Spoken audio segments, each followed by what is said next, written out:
Ayo teman-teman, dukung terus Hadil Channel dengan cara diklik subscribe. Subscribe itu gratis. Ayo. Bang ketua satu, nih Ustaz Walid. Ustaz Walid duduk depan. Nanti kita ada panel terakhir. Saya lanjutkan. Jadi dia bertanya tentang ASI. Ya. Sebelum saya terangkan ASI, kita akan paham mahram. Jadi mahram itu sebab mahram ada 3. Sekarang orang banyak, kita ini sok pakai bahasa Arab tapi tak tahu bahasa Arab. Jangan dekat-dekat, bukan muhrim. Mahram dengan muhrim berbeda. Mahram orang yang haram dinikahi, betul kan? Muhrim orang yang pakai baju ihram. Ya. Semua sekarang kalau orang nikah semoga sama wa. Sakinah mawadah wa. Yang betul sama roh. Sakinah mawadah warahmah. Ini menjadi PR kita di kecamatan untuk meluruskan. Nah, mahram sebab nasab. Mak kandung, bapak kandung, adik kandung. Jadi itu nasab. Ada sebab pernikahan. Saya nikah dengan istri saya atau bapak ibu punya menantu, itu dia sebab nasab. Jadi kalau bersentuhan, sudah sholat dia cium tangan, sebelum sholat dia cium tangan, menantu tidak batal. Karena menantu sebab pernikahan. Nanti kalau dia punya menantu sudah nikah, dia tak nak cium tangan kita, tak boleh batal wudu. Itu nama menantu celaka. Menantu makan sumpah itu. Nah, yang ketiga yang bahas sebab susuan. Saya pernah diskusi panjang dengan Pak Wadi ini masalah susuan. Nah, kita sudah paham masalah susuan. Pertanyaannya ini agak jorok, mohon maaf, tapi terjadi. Jamaah itu menanya di televisi. Ini mujtahid jahil, menegakkan hukum tapi tidak tahu hukum. Ustaz, bagaimana hukumnya si suami yang minum ASI? Paham maksud saya? Bagaimana hukumnya suami yang mengisap ASI istrinya? Lalu Ustaz menjawab, haram, nasab, matilah kita, kata saya. Haram dan nasab. Jadi suami meminum ASI istri, dia mengatakan haram dan menjadi nasab. Berarti bagi kita yang sudah terminum ASI, berarti jadi anak susuan. Kalau orang MUI tak usah dicakap itu kan. Ya. Nah, sebab susuan itu di bawah 2 tahun. Ya, di bawah 2 tahun. Mungkin nanti di akhir ini kita bisa diskusikan Pak Badi, karena ini banyak pertanyaan di kamu. Jawabannya tidak haram dan tidak nasab. Jadi nyusulah sepuas-puasnya. Ya, itu kasus pertama yang familiar. Dan berapa tahun lalu ada program donor ASI dan MUI pusat cepat langsung cut, tidak boleh. Nah, ini kalau MUI tidak kuat, kita akan kecolongan. Ya, nah, nanti masalah ASI terakhir. Mujtahid jahil. Jadi dia menegakkan hukum tapi dia tidak paham hukum. Mudah-mudahan kita bisa belajar ini semua. Maka fikih itu pemahaman. Ada timbul mazhab Syafi'i, Maliki, Hambali, Hanafi. Ya, selagi dia masih dalam 4 ranah ini, maka ahli sunnah wal jamaah. Nah, fikih. Nah, fikih pemahaman. Jadi beda dengan tauhid. Ya. Kalau fikih dia masih banyak pendapat. Jadi tidak perlu diperdebatan kecuali dia sudah keluar dari koridor 4 metode ijtihad. Maka ini Al-Qur'an, Al-Hadis, ijma', qiyas. Ya. Ada yang mengatakan kenapa kita sudah ngaji cium Quran? Karena kampung begitu banyak. Ngaji cium. Tidak pernah dibawa Rasul. Kenapa dicium-cium? Nah, ini harus kita paham. Berarti kalau menyampaikan itu tidak paham tentang Rasul. Rasul tidak pernah buat seperti ini karena Rasul sendiri sudah paham Al-Quran. Dan Al-Quran belum dibukukan. Macam mana nak dicium? Zaman Abu Bakar ini mulai dikumpulkan. Umar, lalu zaman Utsman bin Affan dicetaklah mushaf ini menjadi 6. Ustaz Walid mohon diluruskan kalau salah ini. Ya, beliau pakar tafsir kita nih, Hafiz. Ya. Baru dibukukan. Maka seluruh Al-Qur'an yang dicetak itu di depannya ada mushaf Utsmani. Berarti dia mulai dicetak pada zaman Utsmani. 6. Daerah Arab Saudi. Dan sekarang kita pakai itu. Jadi itu tidak bisa dibahas. Jadi cium. Kenapa? Takzim kita pada Al-Quran.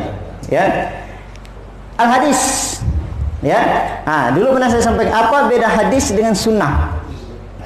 Kalau hadis sesuatu yang disandarkan pada Rasul, dari Rasul apa? Dari Rasul lahir sampai wafat.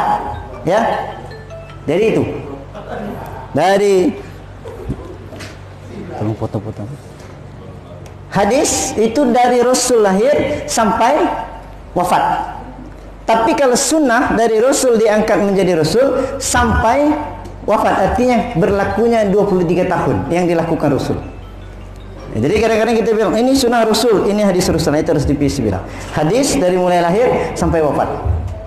Tapi kalau sunnah dari diangkat menjadi Rasul sampai meninggal. Maka dalam pemahaman sunnah apabila dilakukan berpahala. Ya. Ijma', kesepakatan ulama. Contoh, Al-Quran diturunkan tidak ada harokat, tidak ada titik. Maka ada ulama yang menciptakan harokat dan titik sesuai dengan sanad dari Rasulullah. Nah, berarti kalau ada yang bilang bahwa dalilnya hanya Al-Quran hadis, tidak pakai metode ijma', kita membaca Al-Quran itu sudah sesat. Kenapa? Karena Al-Quran yang kita baca adalah pakai harokat dan titik. Mencium Al-Quran tidak boleh, karena tidak pernah dibawa Rasul. Nah sekarang hampir mayoritas kita membaca Quran pakai HP. Itu lebih dahsyat lagi. Nah makanya harus dibuka. Jadi itu ijma'. Yang ketiga kias. Dia mengambil ilat hukum. Contoh, kalau 4 ini tidak dipakai maka hukum kita buntu. Contoh ya, di dalam masalah zakat. Aqimis shalah wa atu zakat. Bayarlah, dirikanlah salat, bayarlah zakat. Hadis Rasul menguatkan di beberapa Sahih Muslim, Sahih Bukhari, bayarlah zakat dengan gandum dan kurma. Hampir mayoritas isinya begitu. Lalu di akhir atau sesuatu yang mengenyangkan, yang menjadi konsumsi tempat setempat. Kalau kita metode hukumnya cuma di al-hadis, maka dipastikan bahwa orang lingga tidak wajib bayar zakat. Kenapa? Karena orang lingga tidak makan gandum dan kurma. Tetapi di akhir hadis itu ada sesuatu yang mengenyangkan. Maka itu disebut ilat hukum, penyebab hukum. Maka lingga yang mengenyangkan adalah beras menjadi nasi, maka itu yang dizakatkan. Nah, bagaimana Ustaz hukumnya? Di satu keluarga, dia sekeluarga makan kemunting, misal. Tahu kemunting, Pak? Ya. Tapi satu kampung makan beras. Apa yang harus dikeluarkan zakatnya? Dia satu keluarga 4 beranak makan kemunting misalnya, makan buah. Dia tak makan nasi. Tapi satu kampung makan beras. Di saat membayar zakat fitrah, dia zakat apa yang harus dia keluarkan? Apa? Beras. Kalau kita antar kemunting itu ke panitia masjid, ada kita kena sumpah dia. Siapa yang nak makan? Tapi sebaliknya, ya, sebaliknya juga begitu. Ya, kalau kita sendiri yang makan beras di rumah itu, sekeluarga, sekampung ini dia makan sagu, maka kita harus keluarkan sagu. Karena kita sendiri yang makan beras, sekampung makan sagu, maka sagu yang kita keluarkan. Nah, ini disebut metode kias. Maka Majelis Ulama Indonesia tidak boleh keluar dari sini. Kalau kita bilang Al-Quran hadis tidak akan sanggup. Ustaz Walim kenapa surah tentang pembagian waris? Pembagian waris dalam surah apa itu Ustaz Walim? Ya, dia cuma bicara tentang pembagian. Dia tidak bicara aul, dia tidak bicara sobah, dia tidak bicara tirkah, tapi kalalah ada. Nah, kalau kita tidak pakai metode ijma' qiyas, ilmu faraid, maka buntu dalam ilmu waris kita. Kenapa? Sedikit sekali ayatnya saja. Ayat tentang haid, ya, banyak sekali. Cuma larangan perempuan haid. Macam mana haid itu terjadi perhitungan di Al-Quran tidak disebutkan. Maka jangan sekali-kali kita bilang kembali pada Al-Quran hadis Al-Quran, tidak bisa. Karena kita bukan pakar Al-Quran. Nah ini, oke lanjut. Nah, ya, ini tentang. Nah sekarang fikih tadi sudah pemahaman. Nah tentang bersuci, saya dasar-dasar aja. Karena ini ngajar. Ini air yang boleh dipakai. Ya, lewat aja. Ini kemarin perhatian imam nih. Ya. Nah, pembagian air ini penting. air mutlak. Kita pengurus MUI, saya ini bukan menggurui, kita mengevaluasi. Karena kita dapat SK jadi pengurus MUI, di saat kita berwudu, orang nengok, macam itu wudu. Nah, kita berwudu, sudah wudu di rumah, di masjid kita cuci kaki. Kita isi majelis taklim, kita sampaikan pada jamaah bahwa saya sudah wudu di rumah. Kenapa? Karena wudunya orang Syiah berbeda dengan kita. Nah, di saat kita sampai masjid, cuci kaki, cuci muka, masuk masjid, nanti orang kampung bilang kita Syiah. Kacau kita. Maka saya sudah wudu di rumah. Maka dalam beberapa hadis pun disebut bahwa keabdolan yang paling utama itu kita wudunya di rumah, solat berjamaahnya di masjid. Jadi rumah mendapat berkah cahaya wudu, kita dapat fadilah berjamaah. Ya, ini air mutlak, air mutanajis, air mustakmal, air musammas, ya, dari air yang haram. Lanjut. Ya. Terus. Nah, sekarang rukun wudu. Niat. Ya. Niat membasuh muka, membasuh tangan sampai siku-siku. Ingat sunnahnya tangan siku-siku. Hampir mayoritas yang terjadi siku-siku tangan. Nah, ini perlu diskusikan. Apakah dia masuk ke sunnah atau tidak? Apakah sah atau tidak? Mayoritas begini. Dan dalam kajian kesehatan yang betul memang begini, tidak begini. Saya banyak diskusi dengan dokter medis, kenapa seperti ini? Ini ada kajiannya, ya. Maka Rasul itu memang sudah pakar kesehatan. Tangan sampai siku-siku. Hampir mayoritas kita melipat baju begini. Dan lipatannya tidak tuntas. Tidak sampai sini. Ini jadi masalah. Ya. Kita sholat tapi wudu tidak sah. Ya. Terus mengusap sebagian kepala. Ya. Kepala, bukan rambut. Jadi yang tidak ada rambut, maka kepalanya. Yang tidak ada kepala, nah, saya ingat kisah kepala nih. Jadi Pak Badi pernah cerita, ingat dulu ya. Ya, ada malam Jumat datang ke rumah Haji Rahman, cacat, tak ada tangan. Pak Haji kasih duit, kasih makan, dia tetap manusia. Seminggu berikutnya datang rumah Pak Said Mukhlis, tak ada tangan, tak ada kaki, dia cacat. Kasih duit, kasih makan. Ya. Sebulan berikutnya datang ke Haji Adung, ya, dia sehat, gemuk, tangan ada, kaki ada. Sekali dibuka pintu Haji Adung, apa yang tak ada? Kepala dia. Kira-kira Pak Haji Adung berani tak buka pintu itu? Tak berani. Kenapa? Dipastikan dia bukan manusia. Makanya dalam berwudu kepala menjadi prioritas. Manusia bisa berharga karena kepala. Disebut kepala sekolah, kepala dinas. Tak ada MC bilang acara selanjutnya sambutan kaki dinas. Tak ada. Tak ada dibuat. Ya, kepala dinas. Mata, rambut semua mencuci muka, kepala. Jadi organ kepala paling penting. Membasuh kaki tertib. Ya. Nah, itu. Lanjut. Nah, sekarang batal. Ini saya terangkan, ya, yang sering menjadi perdebatan bersentuhan laki-laki dan perempuan bukan mahram tanpa alas. Ini tidak perlu kita bahas karena ini dia masih bersifat khilafiyah. Yang selalu menjadi hadis yang diangkat di dalam fikih sunnah bahwa Rasul pada saat ingin sholat mencium kepala istrinya.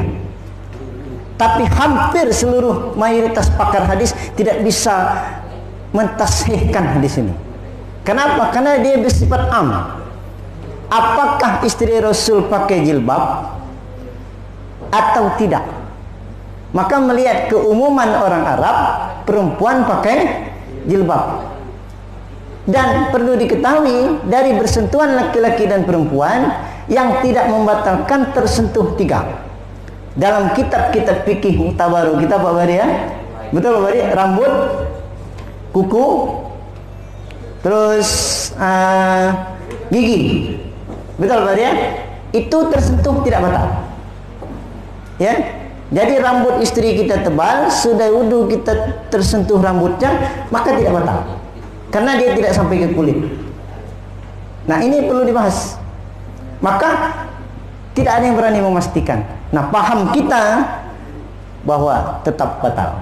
Namun ada kita yang tidak batal, tidak perlu diperdebatkan. Ya, itu. Saya cuma bahas itu saja. Ini tidur semua. Terus lanjut. Nah, syarat sudah, lanjut aja. Saya terakhir nanti bahas Al-Fatihah sedikit. Rukun sholat tadi sudah. Nih. Ya. Turun lagi. Terus. Nah ini dia. Ya. Sekarang masalah takbir. Karena tadi ada pelatihan imam juga. Ini yang kami diskusi dengan Pak Bambang. Masalah takbir, terutama salat berjamaah. Ada imam was-was. Ya. Ini penyakit. Allah tak jadi. Kata makmum, mam sekali imam. Ya. Allah tak jadi. Ya. Itu was-was. Ya. Allah sampai ketiga. Kata makmum, mam mundur ganti pemain. Ya. Ini was-was. Tidak usah kenapa? Karena dia ingin mendapatkan ihsan di dalam solat. Apa itu ihsan? Di saat kau beribadah kau melihat Allah, kalaupun tidak Allah melihatmu. Jadi dia ingin mendapatkan hakikat di dalam solat tapi tak dapat. Kenapa? Jangan mimpi mendapat hakikat kalau syariat belum kuat. Itulah gara-garanya. Syariatnya belum kuat, dia memaksakan hakikat. Ya, takbir. Nah, permasalahan ngangkatnya tidak perlu diperdebatkan. Ada yang macam ini, ada yang begini, ada yang tidak sama sekali, tidak apa-apa. Jangan saja dia salah Allahu Akbar. Itu semua mazhab tak boleh. Ya, jangan mentang-mentang baru diangkat polisi. Kenapa orang salat mengangkat tangan? Bukti menyerah kepada Allah. Ya, polisi menangkap preman, angkat tangan menyerah. Tidak ada polisi bilang angkat kaki. Ya, itu filosofi. Nah, posisinya ada yang berpendapat gini. Ada yang begini. Umum kita begini. Mana yang betul? Tiga-tiga betul. Tapi yang tak betul pakai semua. Allahu Akbar. Tak bisa. Ya. Ada yang begini. Ada yang begini. Ada yang begini. Silakan. Tapi kita ikut mana yang kita pernah dipelajari oleh guru kita. Kita harus belajar itu. Ya, kita panutan di tengah-tengah masyarakat. Kita ini imam, hampir mayoritas ini mungkin imam. Kita buatlah yang umum. Kalau kita buat yang berbeda, kita harus terangkan ke jamaah. Jangan sampai ini menimbulkan fitnah. Ya. Nah, sudah takbir. Nah, ada kesalahan dalam takbir. Kalau dalam kitab Nurus Sholah, Pak Wadi ya, Allah imam, Hu Akbar, Hu-nya tertinggal. Ya, dalam kitab Nurus Sholah ini bermasalah, batal, putus. Allahu Akbar, huwa, dia hu akbar, dan akbarnya disunahkan dimatikan. Spidol tadi tak ada ya? Mana spidol Pak Andi tadi? Allahu ak, tulisannya akbaru, akbari, akbarat, akbar. Aslinya Allahu akbaru raw. Aslinya Allahu akbaru. Itu baik ya. Itu jumlah ismiyah ya. Mubtada khabar. Allah, adapun Allah, akbar adalah zat yang maha besar. Jadi dia maka disunnahkan itu mematikan rohnya. Jangan kita jadi imam. Wah, kenapa imam tu baca mati? Padahal di kitabnya ada rakaat, ada jadi imam Allahu akbaru. Makmum, Pak Imam, kenapa buat macam itu? Di kitab tu pakai ruh. Betul lah kitab tu. Ini jadi masalah. Dalam Nurus Sholah ini diterangkan, dianjurkan dan disunahkan dimatikan. Ya, ini tidak. Terus takbir intikal. Imam bangun dari sujud. Allah, mohon maaf ini. Makmum banyak tertinggal gara-gara ini. Allah Akbar. Makmum yang muda lah dulu. Nah, imam lagi di bawah. makruh. Ya, dah. Sekarang Al-Fatihah. Jadi ada keharaman di dalam baca Al-Quran. Salah satunya surah Al-Fatihah itu kalau tidak dijaga bagus-bagus bahaya. Ya, ya, keharaman di dalam baca Al-Quran, terutama ini cobaan kita beri kori-kori, memanjangkan yang tidak panjang. Dia sudah mad arid disukun, ditambah lagi panjang. Alhamdulillahi Rabbil Alamin.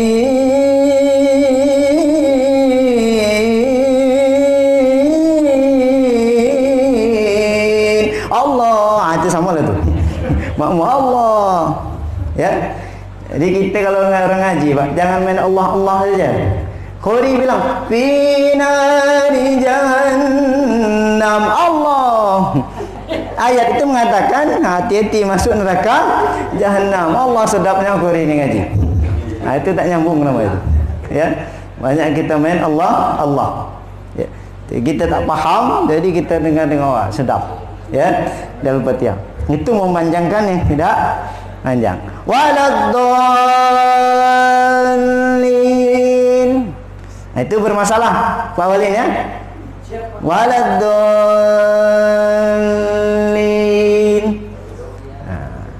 Amin. Saya ingat cerita Pak Setiadi itu. Dia tak sebutkan masjid. Ada imam baca Fatihah meletar.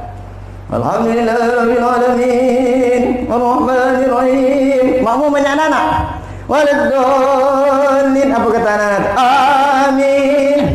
Siapa yang salah? Imam yang salah. Makmum tidak salah. Dia nengok apa nada imam, itu nada makmum. Ya. Nah, itu pasal dia itu punya sanadnya itu. Tak betul tak ada, kita tak tahulah tu. Ya. Ini Al-Fatihah. Ya.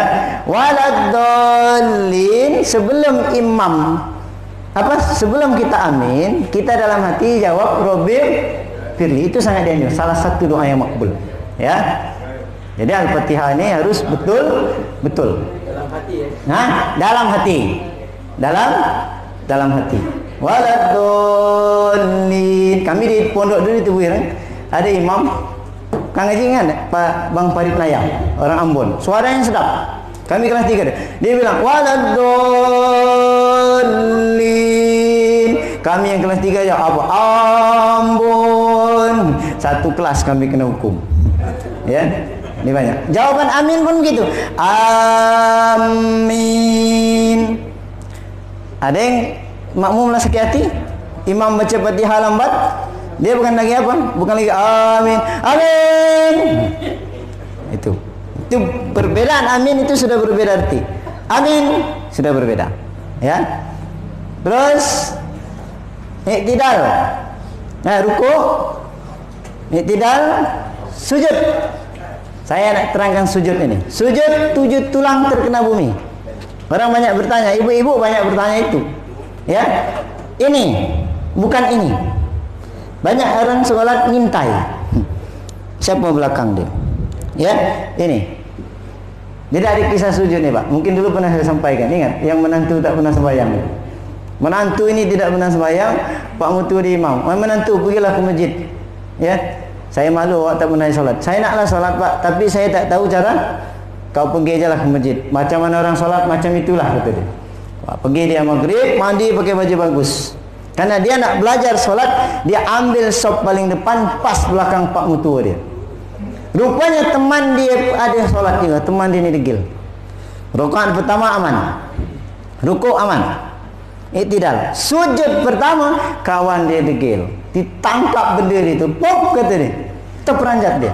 Oh, Allahu Akbar. Rabbi fili warhamni wajiburni. Dia teringat apa yang dibuat orang, buatlah. Begitu sujud kedua, dia pula nangkap yang Pak Mutua dia. Pap, kata dia. Pak Mutua dia terajang, bubar solat. Jangan mengurus MUI begitu ya. Betul. Ada. Itu sudah kan. Gara-gara sujud. 1, 2 telapak tangan, 3, 4, ya. 1, 2, 3, 4, 5, 6, 7. Tersentuh bumi sempurna. Tetapi ulama-ulama tasawuf mengatakan sujud yang lebih sempurna ditambah dengan 8. 7 zahir, 8 batin hati. Kita sujud kepada Allah, tapi hampir banyak hati tidak sujud. Sujud, tapi kita pikir HP. Fikir sah. Ya, karena kita masih syariat. Ustaz, berarti percuma kami solat selama ini, kami sujud, kami masih mikir yang lain. Solat sah, tidak usah terhantui oleh perasaan itu, karena kita masih garis syariat. Kita masih proses untuk sampai ke hakikat. Ini sujud. Duduk di antara dua sujud, membaca tasyahud, ya, syahadat. Asyhadu an la ilaha illallah. Kenapa seperti ini? Tak boleh dibuat ni, tak boleh. Tak pernah dibuat. Ya, Allah Esa. Ya, di awal solat kita bertakbir menyerah kepada Allah, di akhir solat kita bersaksi Allah Esa. Tidak Tuhan selain Allah, maka tak boleh dibuat begini. Ya, gini. Inilah filosofi 5 jari. Kenapa begini? Tidak begini. Ini adalah pemimpin. Ini adalah ilmuwan, ulama. Ini penegak hukum. Ini anak muda, para pemuda. Ini fakir miskin. Maka kalau orang nikah, orang pakai cincin ditaruh di tengah. Disebut jari manis. Nanti kalau tak ada gula di rumah, terang loh. Ya. Ini kelingking, telunjuk. Maka bagus Kabupaten Lingga. Siapa bupati? Sebut bupati mantap. Tak ada bilang mantap bupati. Orang selalu bilang gini. Ya, wih mantap ketua itu, mantap kepala itu. Kita ulama sebagai petunjuk mana yang betul dan mana yang tidak betul. Penegak hukum di tengah. 2 kanan, 2 kiri, tidak berat sebelah. Ya. Fakir miskin kecil. Dari 5 jari ini yang paling sulit berjumpa. Pemimpin boleh jumpa siapa saja. Nah, yang sulit untuk kita dekat penegak hukum. Tak bisa ni. Ulama sulit dia untuk bertemu. Sakit jari kita. Ya, keras kaku kan, dijumpa ke sini. Penegak hukum sulit dia untuk bertemu orang kecil. Karena memang dia harus dijaga, dia harus netral. Maka kita solat. Nah, ada kasus saya mengamati sebelah saya, syahadat. Ya, syahadat, nyamuk gigit dia. Dia bergaruk, ganti pemain. Tangan kiri pindah. Ini jadi mas. Kenapa? Karena tidak tahu, Pak. Karena menganggap ini adalah rukun. Apabila tak dibuat, batal. Karena dia tak tahu. Maka di saat dia gatal, ini garuk, ini ganti. Ganti pemain. Jadi macam tidak apa-apa. Tidak apa, garuklah sekali. Balik lagi. Terakhir, salam. Salam assalamualaikum. Di rumah ni terjadi, Pak. Anak-anak kita balik sekolah, Assalamualaikum. Anaknya bilang Assalamualaikum, maknya jawab kumlam. Ya, ini harus kita perbaiki. Karena kita MUI, ini tugas kita. Kita sama-sama belajar. Ya. Nah, ini sekilas tentang materi ini. Terakhir, saya akan singgung tentang Al-Fatihah lagi. Ya. Alhamdulillahirabbil alamin. Ayo teman-teman, dukung terus Hadil Channel dengan cara diklik subscribe. Subscribe itu gratis. Ayo.